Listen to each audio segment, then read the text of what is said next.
Alright, so this is probably one of the most iconic scenes in film history, but I played the wrong clip because it's actually this scene. When we talk about iconic, people like to think that it has anything to do with quality, but actually it's about being a symbol. And the IMDb top 10 really doesn't mean shit anymore. These days, it's only really Christopher Nolan and Dune adaptations that get cheers from the fathers, but even then, it seems like Reddit is tired of pretending, and my dad doesn't even like Dune. It seems like these days only superhero movies matter, and in that respect, Spider-Man 3 is a superhero movie, and it came out 1 year before Iron Man, you know what I'm saying? As time goes on, everyone starts to realize that Spider-Man 3 is one of the best of all time, right up there with Infinity War and political thriller Captain America and the Winter Soldier. And it's all because of this scene, which later inspired the greatest movie of all time, Spider-Man Across the Spider-Verse. What was it you said? I'll never get that picture?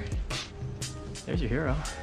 Huh. The context is a very important part. Peter not only has Venom in him, he needs a job. So he competes with Eddie to get this job. And then Eddie cheats and he exposes him, so Eddie loses. You can see how this makes Eddie sad, shown by this shot.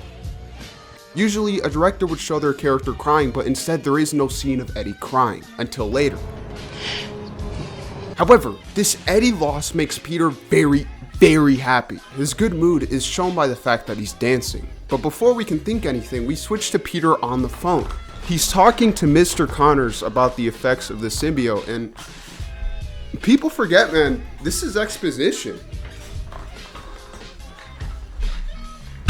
Oh, I almost fell there.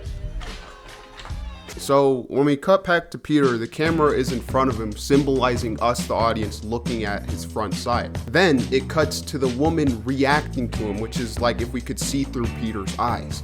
Most directors would have just had the character dancing like big shot, you know, like far away shot, but Spider-Man 3 puts us in the action. Peter then talks about shooting someone sometime with the mics close up so you can hear the close-up audio. But the camera then quickly cuts to JJJ, which symbolizes that Peter still has work to do. Mr. Jameson then proceeds to offer Peter money, but Peter responds by letting him know that he'll have to guarantee him a job if he wants his shots. So then we get close-ups of Peter using his hands, which lets the audience focus on what Peter is doing with his hands. This makes the shot more striking and memorable. Then we get a crazy shot of Peter walking, which looks incredible, making the scene better. So Peter walks into this building and he comes back out. Nobody knows what he did inside, but actually, hold on, let me draw a triangle.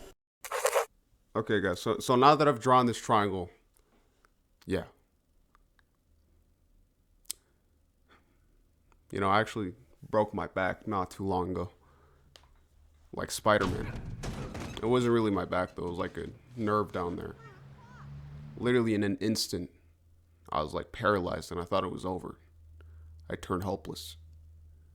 Thinking about it, you know, really changes things. But yeah, thanks guys, bye.